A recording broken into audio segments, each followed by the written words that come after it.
Hello, welcome back to my channel. This video, if you haven't already figured it out, is my November 2022 Q&A. All of these were sent through direct messages, and since they're just sent through direct messages, I'm just going to assume, like I have many other times before, that you want to be anonymous. And so I wrote down these questions that I've gotten throughout November, and I'm just going to answer them for the public, but I'm not going to share any names or screen names. And it's in no particular order. I waited a little longer than usual because, I mean, it's the holidays for a lot of people, and I wasn't getting a lot of questions. Makes sense. People are busy. But I did get 6. So we're just gonna jump in with the cauldron per usual. Also, if you notice, I do have another beanie on, and I got so many comments and compliments and jokes or whatever, for the bad hair day beanie that I wore a couple videos, yeah, because this is TV. Sometimes it feels like TV. A couple of videos ago that I was like, well, it's freezing here, and why not wear another beanie that I wear pretty often and see if people like this beanie. I woke up like this. If you know the song, you'll understand. If not, you should Google it. Then we're gonna be in like an inside joke type of deal during this video. Okay, first question is, will you do another original song tag? I'm guessing that would be the Rock On Metal song, and I just recently did it, so I don't think so, unless a lot of people love the first original tag. If I do, I'll probably not make it 10 songs / 10 questions, because that was a long tag. And it was a little too in-depth. Though there are a lot of people that like in-depth tags. I'll see how the reaction and the feedback comes on. At this moment, we're just under 100 views, but you know, it keeps climbing. I haven't gotten tagged in or mentioned yet, but you know, it's a long tag.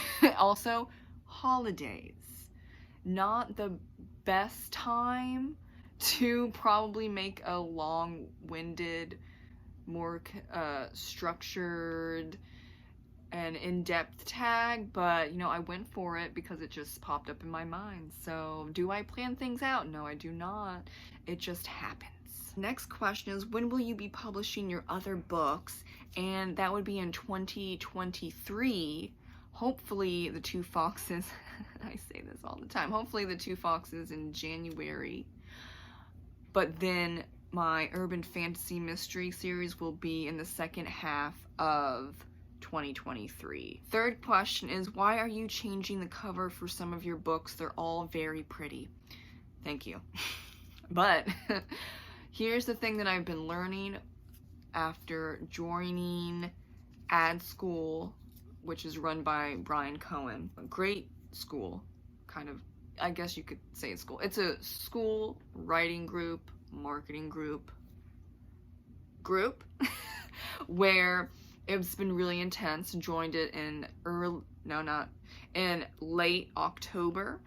And so there are some things that you learn through the process, and one of them is about book covers. I'm gonna be changing Danu's Curse's cover, and the thing is, here we go. People say don't judge a book by its cover. They do.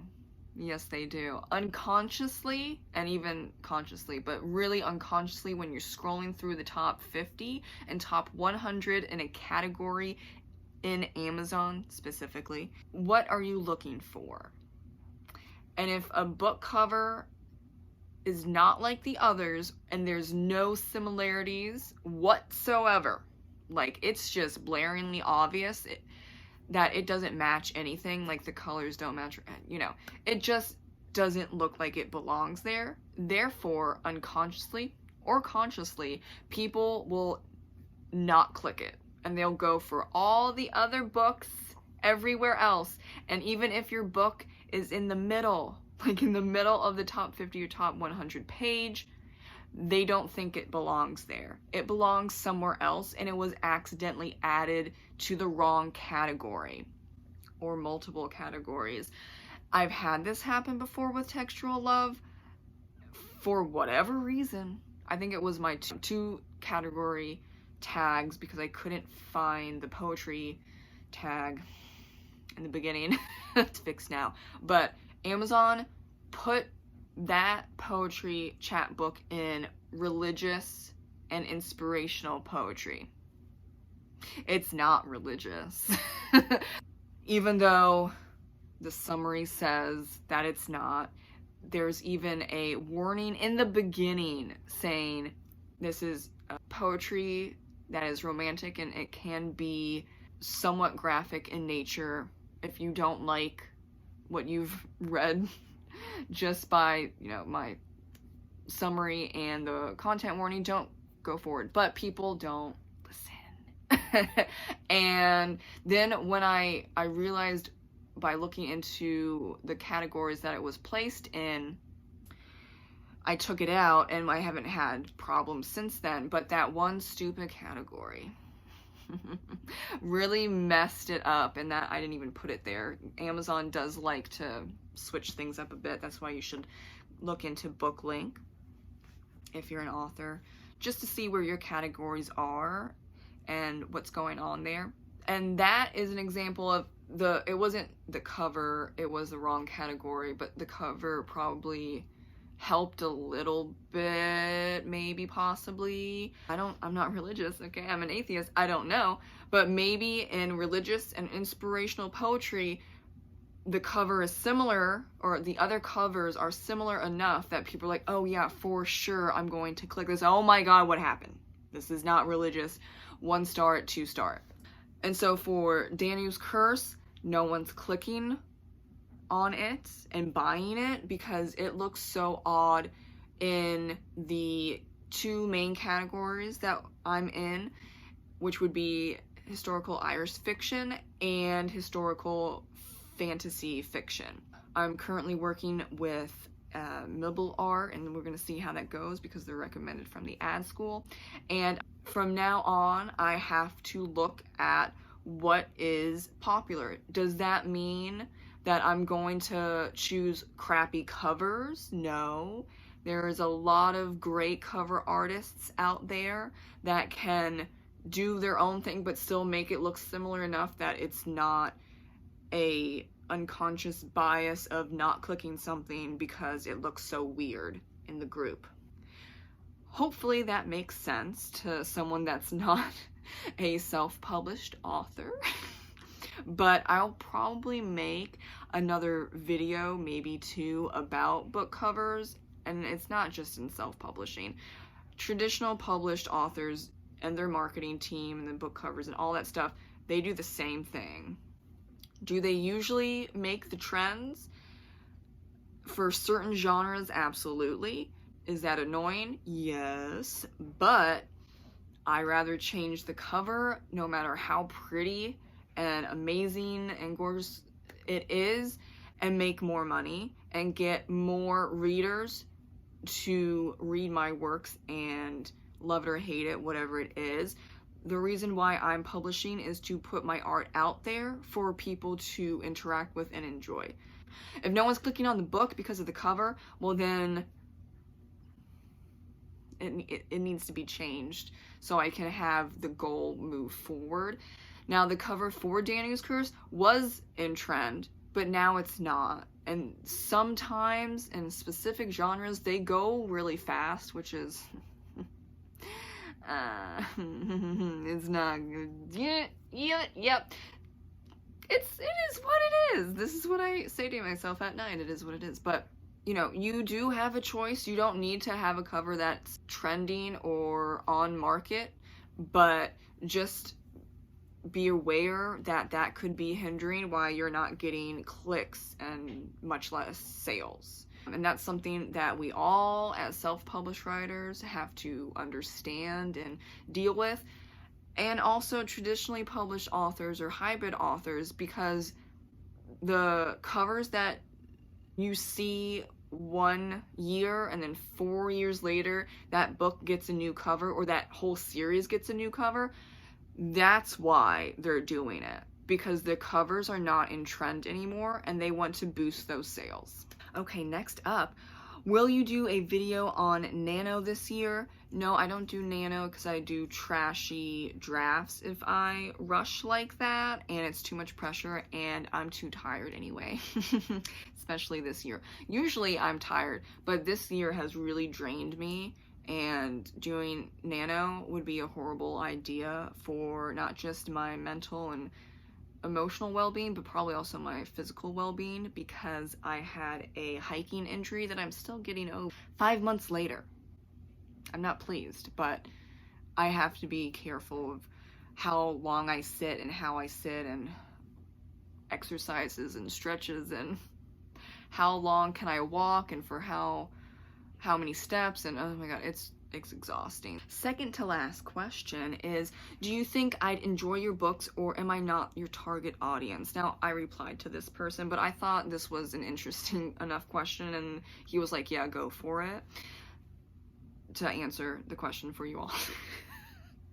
I just wanted to clarify because that sounded weird.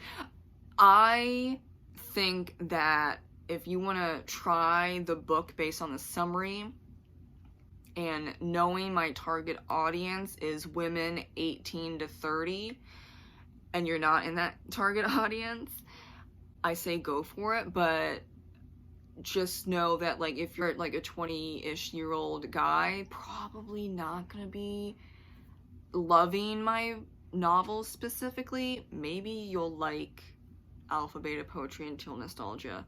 I don't know if you would like Paradise Found and Textual Love. Probably not Textual Love.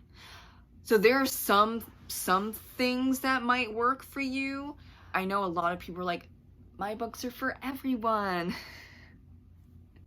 And I used to be that way. However, when I was not selling anything and I was getting nothing, I had to sit my butt down and I had to figure out, okay, what's my target audience, and where am I targeting my marketing ads, my Amazon ads, and what are the books that are being read by the audience that I already have.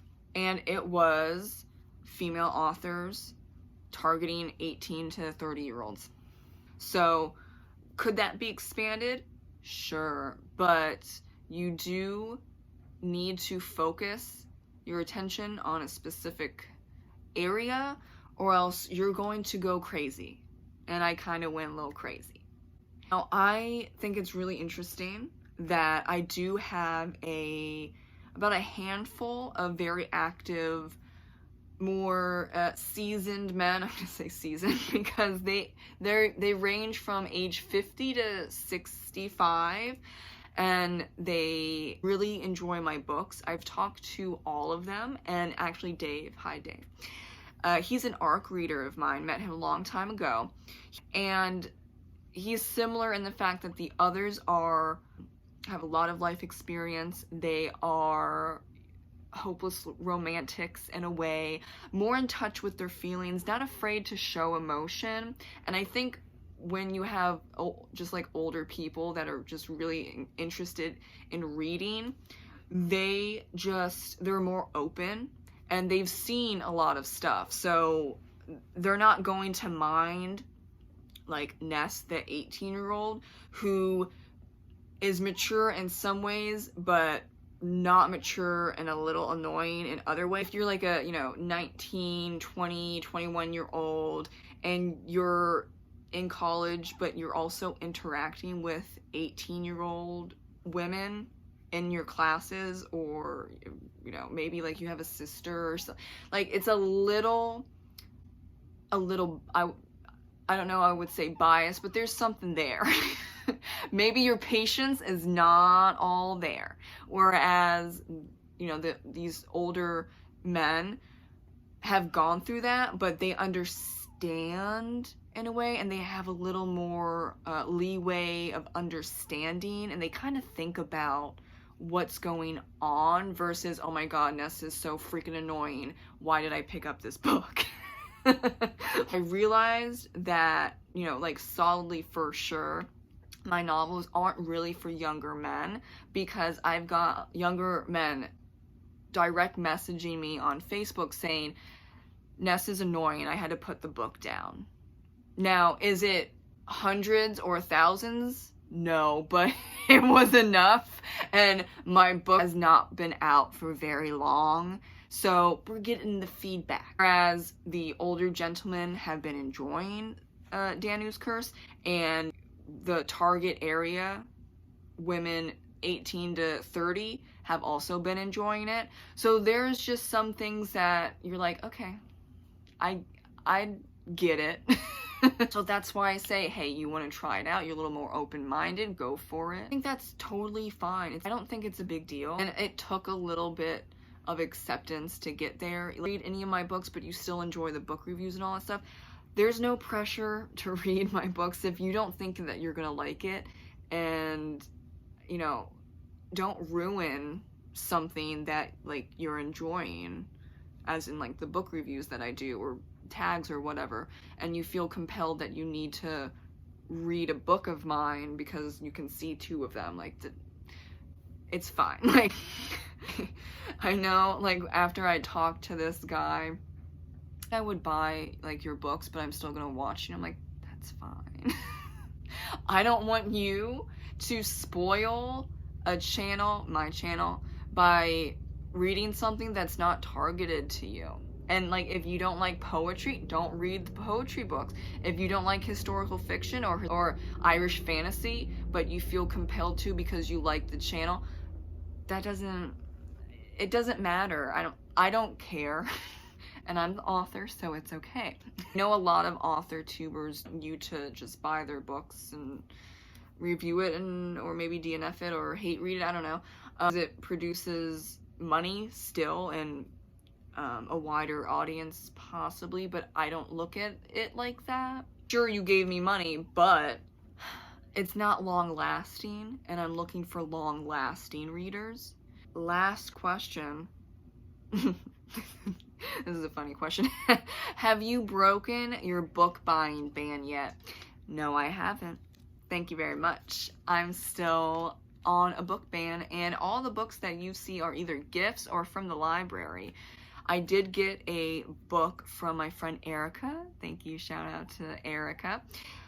And I'll probably get, like, I think with, like, most readers, they'll get an uptick of books because of gift cards or just straight up cash from the holiday season. So yes, I'll probably do a TBR for the Christmas extravaganza of book buying, but that would be just gift cards, still on a book ban, and I'm going strong, okay? Thank you. You can't stop me. I'm going until, what was it, April 2023, and if it keeps going as it's going, which is really well, I'm gonna keep at it. Thank you so much for watching my November Q&A for 2022. Have a great rest of your day. Bye.